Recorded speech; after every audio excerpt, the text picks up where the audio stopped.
नमस्कार, मैं हूं आशुतोष और आप देख रहे हैं टेलीकास्ट न्यूज। हर दिन की तरह आज मैं फिर आपके सामने एक बड़ी खबर लेकर आया हूं।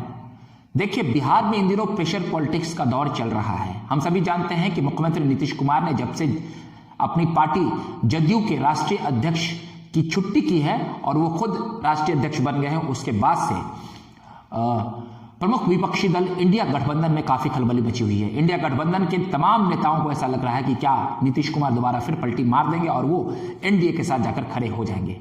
इस पूरे प्रकरण में सबसे पहले आप ये खेल समझ लीजिए कि लालू प्रसाद यादव ये नहीं चाहते थे कि नीतीश कुमार इंडिया गठबंधन में संयोजक बने। वो चाहते थे कि बिहार में तेजस्वी प्रसाद यादव की ताजपोशी हो जाए, तब वो इंडिया गठबंधन के संयोजक बने, क्योंकि लंबे समय से लालू प्रसाद यादव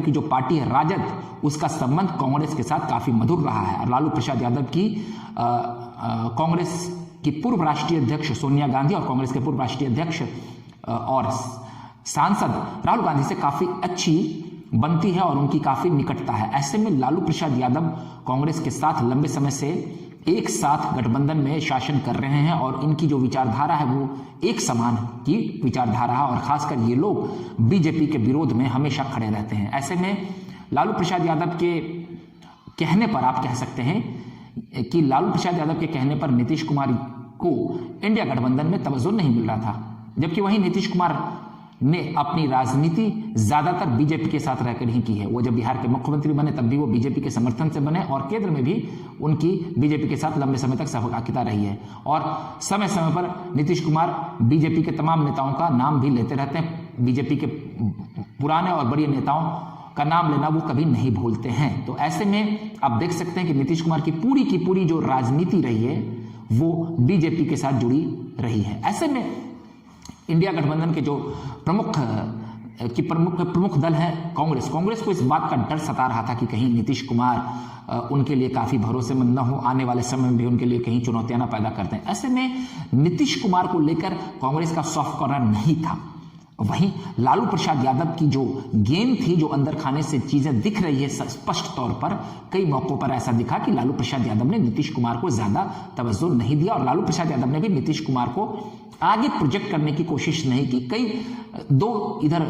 पूर्व की 2-3 बैठकों में ऐसा देखने को भी साफ तौर पर मिला और लालू प्रसाद यादव और नीतीश कुमार शुरू में तो एक साथ इंडिया गठबंधन की बैठक में गए, लेकिन अब उनके रास्ते बिल्कुल अलग हो गए।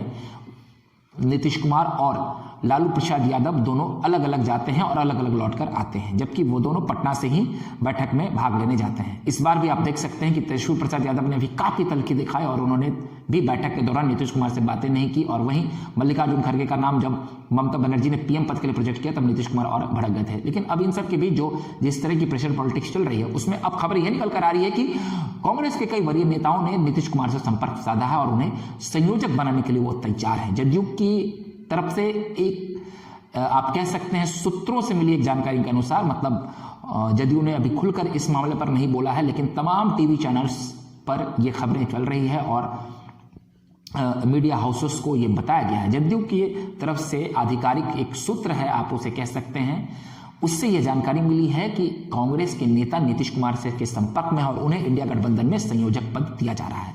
तो ऐसा लग रहा था कांग्रेस को कि कहीं नीतीश कुमार नाराज होकर एनडीए के पाले में न चले जाएं। अगर वो एनडीए के पाले में चले जाएंगे तो इंडिया गठबंधन के लिए काफी फजीहत होगी, क्योंकि जो भी जानकार बताते हैं, पॉलिटिकल एक्सपर्ट्स का यह कहना है कि नीतीश कुमार संयोजक पद को डिजर्व करते हैं। उन्होंने ही ये पूरी कवायद शुरू की और कई विपक्षी दलों के नेताओं से मुलाकात की और जो योग्यता उनके भीतर है, उन पर कभी भी भ्रष्टाचार के आरोप नहीं लगे हैं। बिहार में सुशासन बाबू के नाम से जाने जाते हैं, उनका लंबा राजनीतिक करियर रहा और इंडिया गठबंधन में भी जितने तमाम नेता हैं उनमें वरीयता के आधार पर और अनुभव के आधार पर नीतीश कुमार इस पद के लिए योग्य व्यक्ति है। और सबसे खास बात है कि नीतीश कुमार की छवि विकास के साथ जुड़ी रही है, तो अगर उन्हें संयोजक पद दिया जाता है तो कहीं से उनके साथ कोई तरह की कहीं से उनके लिए कोई ये आश्चर्यजनक बात नहीं होगी या उन पर कोई एहसान नहीं किया जाएगा। वो इस पद के लिए सबसे योग्य उम्मीदवार है। वहीं साथ साथ आप ये भी देख लीजिए कि कई लोग ये भी कह रहे हैं कि पीएम पद के लिए भी वो बहुत योग्य उम्मीदवार है। लेकिन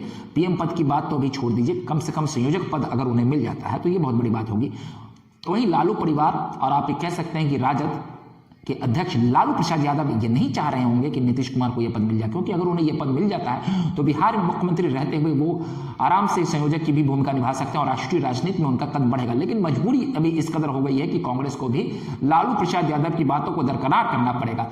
अब मैं आपको ये बात समझा देता हूं कि राजद परिवार बिल्कुल ये एक परिवार की पार्टी है। मैं राजद परिवार कहने का मतलब है कि लालू परिवार और नीतीश कुमार में तलखी इस कदर बढ़ गई है क्योंकि 1 जनवरी को लालू परिवार से कोई भी व्यक्ति न तो नीतीश कुमार से मिलने जाता और ना ही नीतीश कुमार लालू परिवार के घर 1 जनवरी के दिन मिलने जाते हैं। तो इससे ये बात और समझ में आता है कि इन दोनों पार्टियों के बीच, मतलब जदयू और राजद के बीच में मतभेद खुलकर सामने दिख रहा है। तो वहीं ट्विटर पर भी कोई एक दूसरे को नए साल का शुभकामना नहीं देता है, मतलब नए साल पर एक दूसरे को शुभकामना देने का कोई ये दौर नहीं चलता। वहीं राबड़ी देवी का 1 जनवरी को जन्मदिन भी था, तो राबड़ी देवी के जन्मदिन के मौके पर भी नीतीश कुमार ने उन्हें बधाई नहीं दी, जबकि हाल के दिनों में आपने देखा था कि कई मौकों पर नीतीश कुमार लालू परिवार के घर उनसे मिलने चले जाते थे, कभी कोई राजनीतिक बात को लेकर के या सरकार के अंदर की कोई बातों को लेकर के उस पर राय मशवरा करने। लेकिन इस बार ऐसी कोई स्थिति नहीं दिख रही है। इसका मतलब साफ है कि राजद को ऐसा लग रहा है कि नीतीश कुमार का कद अगर आगे बढ़ेगा राष्ट्रीय राजनीति में तो उनके लिए भी काफी मुश्किल होगी, क्योंकि राजद कभी नहीं चाहता है कि नीतीश कुमार का कद और आगे बढ़े, क्योंकि नीतीश कुमार ने ही बिहार में राजद परिवार को सत्ता से बेदखल किया और वो सत्ता में आए हैं। लेकिन अब नीतीश कुमार ने जिस तरीके का अपना कद बनाया है उससे निश्चित तौर पर तेजस्वी प्रसाद यादव को मुश्किलें लग रही होंगी और उन्होंने जो ख्वाब पा रखा है, जो सपना देख रखा था या जो जिस प्रकार की डील हुई थी वो डील अब पूरी होती नहीं दिख रही है। बहरहाल नीतीश कुमार ने इस अपने राजनीति से या अपने पॉलिटिक्स से राजद को चित कर दिया। उन्होंने पूर्व राष्ट्रीय अध्यक्ष, जदयू के पूर्व राष्ट्रीय अध्यक्ष ललन सिंह को भी पार्टी से दरकिनार कर दिया। उन पर यह आरोप लग रहा था कि वो राजद के साथ मिलकर नीतीश कुमार के साथ किसी प्रकार का खेल कर रहे हैं। बहरहाल अब नीतीश कुमार ने एक बार फिर अपनी ताकत दिखाई है और उन्होंने अपनी राजनीतिक क्षमता और जिस तरीके से उन्हें राजनीति का चाणक्य कहा जाता है उसको लेकर के उन्होंने इस पॉलिटिक्स में बाजी मारी है। हालांकि कांग्रेस के कुछ प्रदेश के प्रवक्ताओं का यह कहना है कि अभी इस पर कोई सहमति नहीं बनी है, लेकिन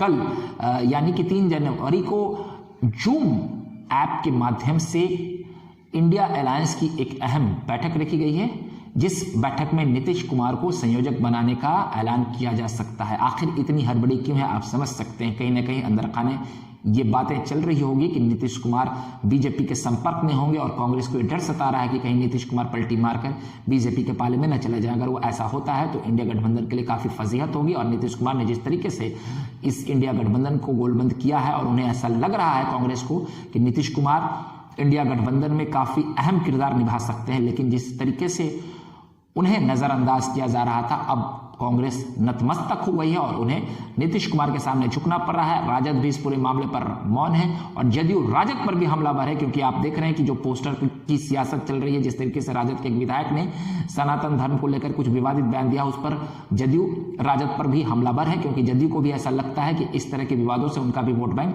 खिसक सकता है। बहरहाल आपको हमारा ये वीडियो अच्छा लगा हो तो आप इसे लाइक, सब्सक्राइब और शेयर कर दें। अगली बार हम फिर वीडियो के साथ हाजिर रहेंगे, तब तक आप हमें इजाजत दीजिए। बहुत बहुत धन्यवाद।